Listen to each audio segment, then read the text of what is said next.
কৈলাস শিখরে বসে আছেন হর পার্বতী। বাবা ভোলানাথ বর্ণনা করছেন রামচরিত কথা আর শ্রবণ করছেন মা জগৎজননী। জগৎজননী বললেন, ভোলানাথ, হে মহামৃত্যুঞ্জয়, হে ব্যাঘ্র চর্ম পরিধানকারী, হে জীবের আনন্দদাতা, হে দেবাদিদেব মহাদেব, ওই মহাবিষ্ণু জগৎকর্তা, ওই যে রামচরিত কথা, যার শ্রবণে জীবের মঙ্গল হয়, অনাদিকাল ভোগ বাসনার ফলে যে পাপ রাশি সঞ্চিত থাকে তা বিনষ্ট হয়, সেই পাপ বিনাশকারী পুণ্যময়ী রামায়ণী কথা তুমি আমার নিকট বর্ণনা করো, আমি শুনে পরমানন্দ লাভ করি। ভোলানাথ বললেন, পার্বতী, তুমি রামচরিত কথা শুনবে, এ তো উত্তম কথা। রামচন্দ্রের চরিত্র বর্ণনা করতে আমার বড় ভালো লাগে।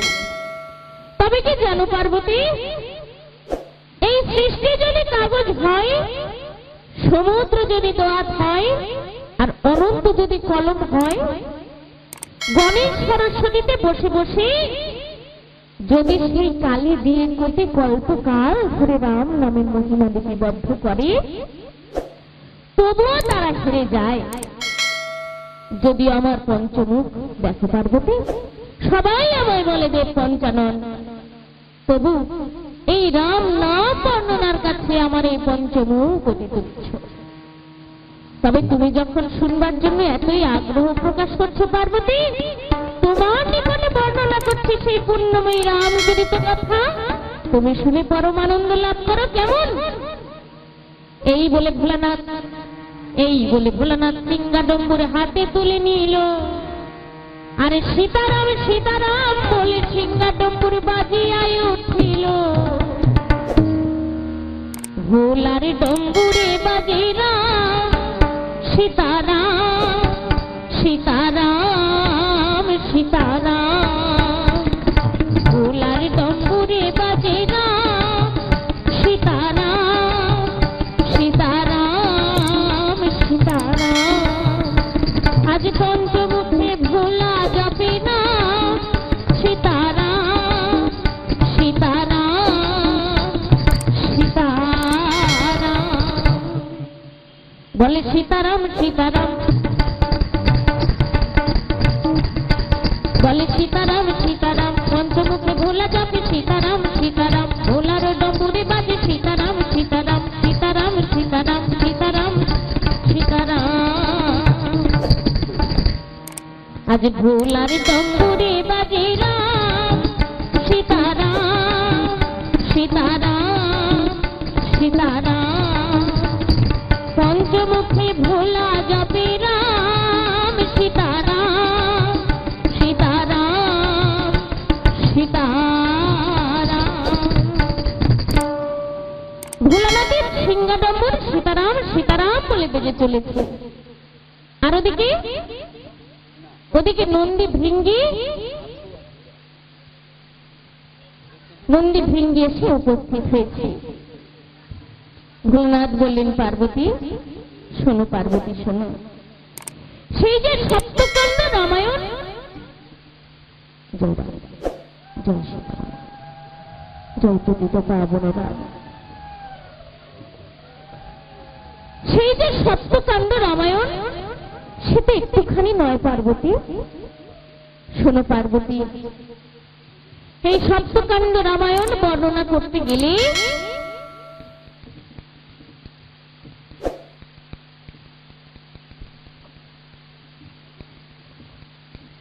জয় জয় রাম সীতার নাম করে একবার হরি হরি বলো।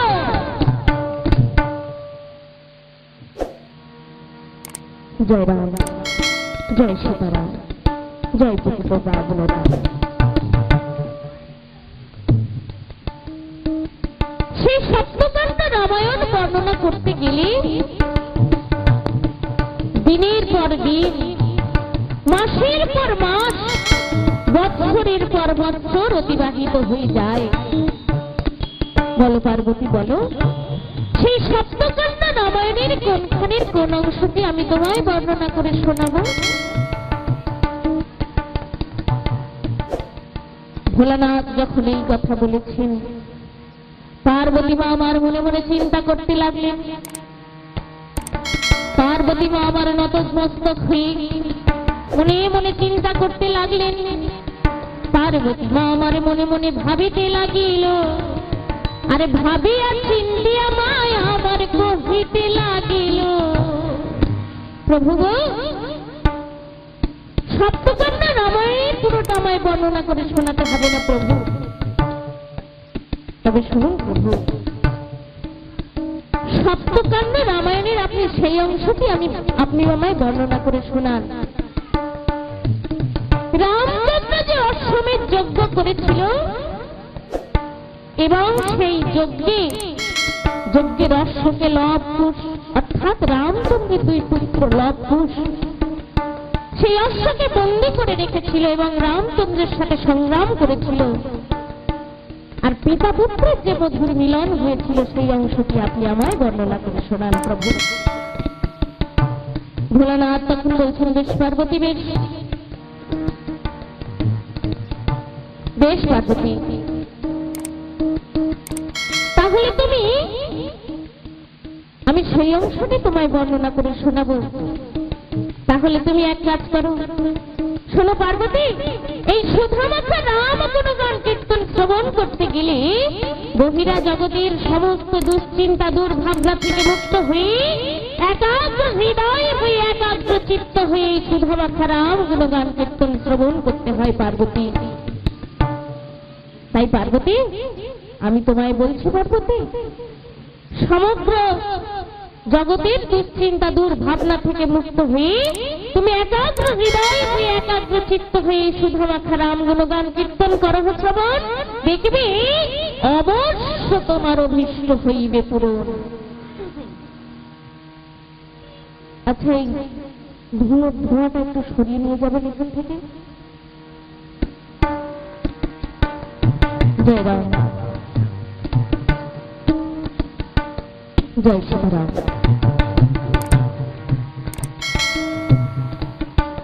এই কথা শুনে পার্বতী মা আমার করজোড়ে বসেছেন ভোলানাথের সম্মুখে সুধামাখা রাম গুণগান কীর্তন শ্রবণের জন্য। আর ওদিকে স্তব্ধ হলো আকাশ বাতাস, স্তব্ধ হলো মন।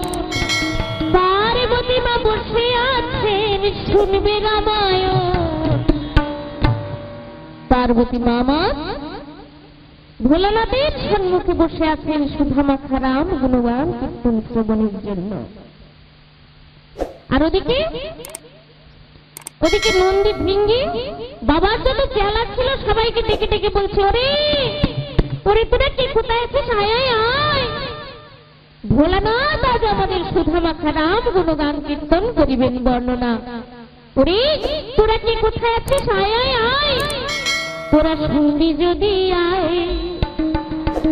তোরা শুনবি যদি আয় সেই রামায়ণ গান, তোরা শুনবি যদি আয় সেই রামায়ণ গান। শুনলে তাদের পাপ দূরে যায়, শুনলে তাদের পাপ দূরে যায়, শীতল হবে প্রাণ, শীতল হবে প্রাণ, তোরা শুনবি যদি আয় সেই।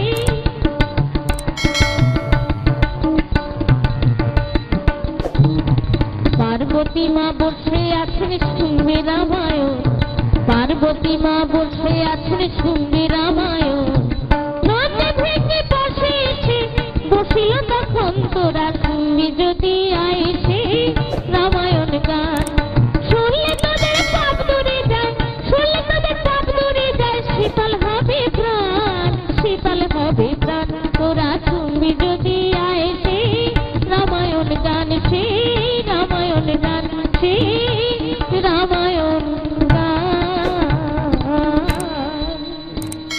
এইভাবে ভোলানাথের বদনে শিবশম্ভু শ্রীবদনে যাহা উচ্চারিত হয়েছিল, আমি আমার এই ক্ষুদ্র বদনে তারই পদতলে বসে শুধু ভগবত ভক্ত জনমণ্ডলীর সম্মুখে তা নিবেদন করছি। ভগবত ভক্ত জনমণ্ডলী, আপনার এই দিনহীনের কণ্ঠে শ্রী শ্রী রাম নাম শ্রবণের জন্য সমবেত হয়ে সম্মুখে বসেছি। জানি না রাম নাম বর্ণনা করে আপনাদের মনে আনন্দ দিতে পারবো কিনা।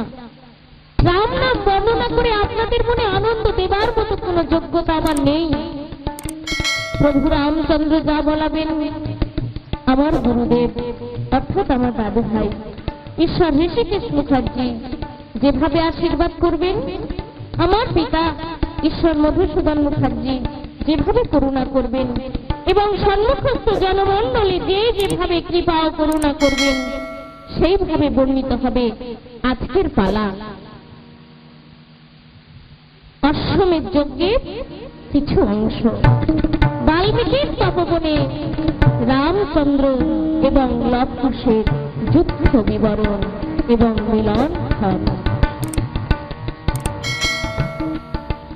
তাই আমার ভক্তিমতী মায়েরা এবং সম্মুখস্থ ভক্তবৃন্দরা, আমার বাবারা যারা রয়েছেন, তাদের কাছ থেকে আমি অনুমতি চেয়ে নিচ্ছি এবার পালায় প্রবেশ করার জন্য। আপনারা সবাই অনুমতি দিন। অনুমতি দিচ্ছেন তো নাকি? আমি তাহলে এবার পালায় প্রবেশ করছি। মায়েরা একটু উলুধ্বনি শঙ্খধ্বনি করবেন। জয় জয় রাম সীতার নাম করে একবার হরি হরি বলো। জয় জয় জয় রাম প্রণামী পদে, মতি যেন থাকে সদা তব শ্রীপদে। জয় জয় জয় রাম প্রণামী পদে, মতি যেন থাকে সদা তব শ্রীপদে। জয় জয় জয় রাম।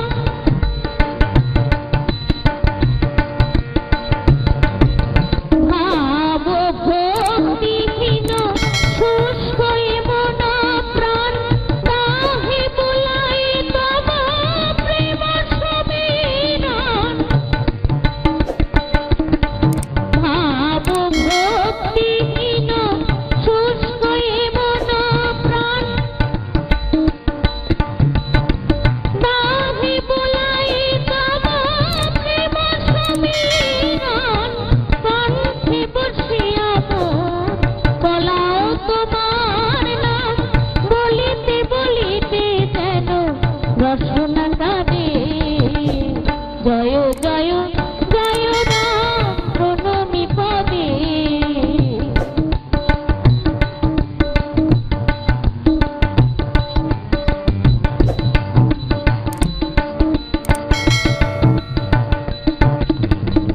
আমি যদি ভুলি প্রভু তুমি মোরে ভুলো না, আমি যদি নাহি ডাকি তুমি মোরে ছেড়ো না। আমি যদি ভুলি প্রভু তুমি মোরে ভুলো না, আমি যদি নাহি ডাকি তুমি মোরে ছেড়ো না। অন্তিম বান্ধব শেষের দিনে মোর তোমারি চরণে যেন পরাণ বাঁধে। জয় জয় জয় রাম প্রণামী পদে, মতি যেন থাকে সদা তব শ্রীপদে। জয় জয় জয় রাম, জয় জয় জয় রাম, জয় জয় জয় রাম।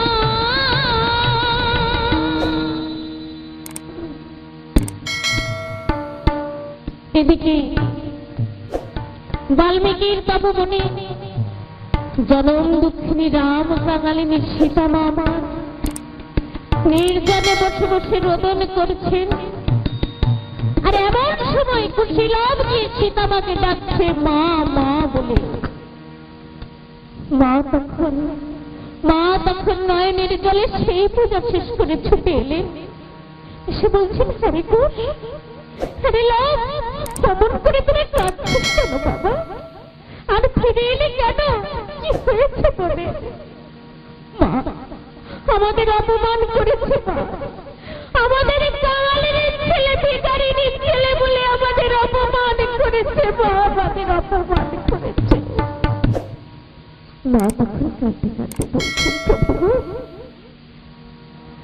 আমার তুমি কাঙালিনী করেছ, আমায় তুমি ভিখারিনী করেছ, তাতে আমার কোনো দুঃখ নেই প্রভু। কিন্তু প্রভু গো, তোমার সন্তানদের এত অপমান আমি যে সইতে পারছি না প্রভু। বাবা ঘোষ, বাবা লব, তোরা বোধহয় কোনো অপরাধ করেছিলি বাবা। কই না তো মা, আমরা তো কোনো অপরাধ করি নাই, আমরা তো খেলছিলাম। এমন সময় ঋষিগণ এসে আমাদের এই কথা বললে। খেলছিলি? তা কি খেলছিলি বাবা? ওমা আমরা তো এই দাদা তুই চুপ কর, আমি বলছি। ওমা আমরা না রাজা রাজা খেলছিলাম। রাজা রাজা খেলা? সে খেলা আবার কেমন রে মা, তুমি জানো না? না বাবা, আমি জানি না। আচ্ছা মা, তুমি না বলো তুমি জনক রাজার মেয়ে, তা রাজার মেয়ে হয়েও রাজা রাজা খেলা কেমন জানো না? না বাবা, আমি সত্যিই জানি না। বল। বেশ মা বেশ, তবে শোনো মা, বনমধ্যে দাদাকে রাজা করে সিংহাসনে বসালাম। দাদা রাজা হয়ে গেল আর আমি মন্ত্রী হয়ে গেলাম। তা হ্যাঁ রে বুস, বনমধ্যে আবার সিংহাসন কোথায় পেলি বাবা? কেন মা, বনমধ্যে কি সিংহাসনের অভাব আছে? তাহলে তোমায় বলেছিল সিংহাসন কোথায় পেলাম। ওই মাটির সিংহাসন করে দাদাকে বসালাম, মাটির সিংহাসন করে দাদাকে বসালাম। জানো মা, ওই যে বনে একটি মাটির স্তূপ করে সেটিকে সিংহাসনের আকৃতি দিয়ে তার উপরে আমি দাদাকে রাজা করে বসিয়েছিলাম। জানো মা, মাটির সিংহাসন করে দাদাকে বসালাম। দাদা রাজা হলো, আমি মন্ত্রী হয়েছিলাম। দাদা রাজা হলো, আমি মন্ত্রী হয়েছিলাম, মন্ত্রী হয়েছিলাম। তা হ্যাঁ রে খুশি, তা না হলো। কিন্তু বাবা, রাজা যে বসে রাজ সিংহাসনে, রাজা হতে হলে রাজার মাথায় রাজছত্র ধরতে হয়। তাকে তুই জানিস বাবা? হ্যাঁ মা, তা তো আমি জানি। দাদার মাথাতেও আমি রাজছত্র ধরেছিলাম মা। তাই নাকি? তা বাবা খুশ, রাজছত্র কোথায় পেলি বাবা? শোনো না মা, তোমাকে একটি কথা বলি শোনো। রাজছত্র কোথায় পেলাম জানো? তোমায় বলি শোনো। ওই পুষ্প সহ বৃক্ষ ডাল ভাঙিয়া নিলাম, পুষ্প সহ বৃক্ষ ডাল ভাঙিয়া নিলাম। সেই ডালে ভেঙে দাদার মাথায় ছত্র ধরেছিলাম। ডাল ভেঙে দাদার মাথায় ছত্র ধরেছিলাম, ছত্র ধরেছিলাম। মাগো দাদা রাজা হয়েছিল, জানো মা? মাগো দাদা রাজা হয়েছিল, আমি মন্ত্রী হয়েছিলাম, দাদা রাজা হয়েছিল। মা আমার কুশীলবের মুখে এই কথা শুনে কাঁদতে কাঁদতে বললেন, প্রভু গো, তুমি একবার এসে দেখে যাও প্রভু। তোমার সন্তানদের সিংহাসনে বসবার কত সাধ, কত আশা। প্রভু গো, এদের সকল সাধ, সকল আশা তুমি পূর্ণ করো প্রভু, তুমি পূর্ণ করো। মা যখন এমনি করে কাঁদছে, লাভ তখন গিয়ে বলছে, এই ভাই কুশ, আমাদের মাকে ভাবছে বল দেখি। হ্যাঁ তাই তো রে দাদা, মাকে ভাবছে বল দেখি। মা বুঝি মায়ের বাবার কথা ভাবছে। লাভ তখন বলছে, তুই ঠিক বলেছিস ভাই, মা বুঝি মায়ের বাবার কথা ভাবছে, কারণ মায়ের বাবা তো রাজা, আর তুই বলছিস আমি রাজা হয়েছি, তাই মা ভাবছে। আচ্ছা দাদা, মায়ের তো বাবা আছে, এই জগতের সকলেরই তো বাবা আছে, তা হ্যাঁ রে আমাদের কি বাবা নাই? মাকে একবার জিজ্ঞাসা করতো। দূর বোকা, তুই কি জিজ্ঞাসা কর না। কুশ তখন বলছো, মা তোমাকে একটা কথা জিজ্ঞাসা করবো, তুমি বলবে মা? হ্যাঁ বাবা বলবো।